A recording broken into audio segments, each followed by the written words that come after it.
அந்த சந்தின் கோடியில் துறவிகளின் காவியுடை அணிந்த தெய்வத்தன்மை பொருந்திய மனிதர் ஒருவர் அசையாமல் நின்று கொண்டிருந்தார்.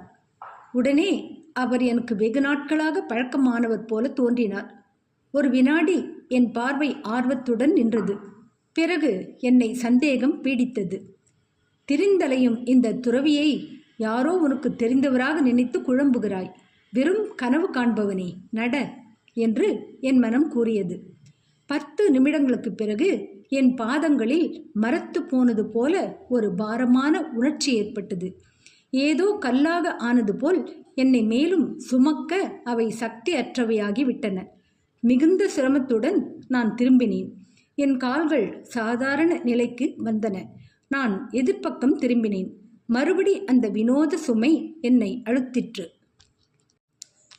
அந்த யோகி காந்த சக்தியால் என்னை அவரிடம் இழுக்கிறார்.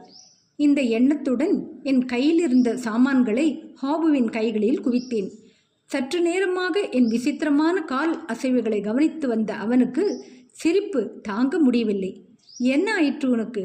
பைத்தியமா என்ன? கொந்தளிக்கும் என் உணர்ச்சி நான் திரும்ப பதிலளிப்பதை தடுத்தது.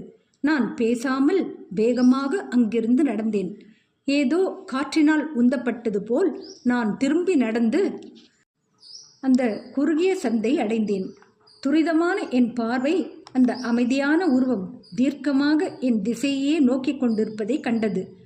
ஆவலுடன் சில அடி தூரம் நடந்ததும் நான் அவர் திருவடிகளை அடைந்தேன். குருதேவா, நான் 1000 தரிசனங்களில் கண்ட தெய்வீக முகம்.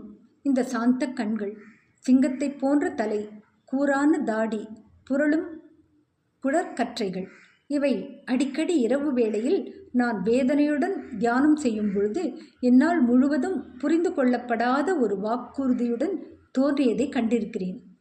ஓ எனக்கே உரியவனே, நீ என்னிடம் வந்துவிட்டாய். என் குரு இந்த வாக்கியத்தை பங்காளியில் ஆனந்தத்தினால் நடுங்கிய குரலுடன் திரும்ப திரும்ப கூறினார்.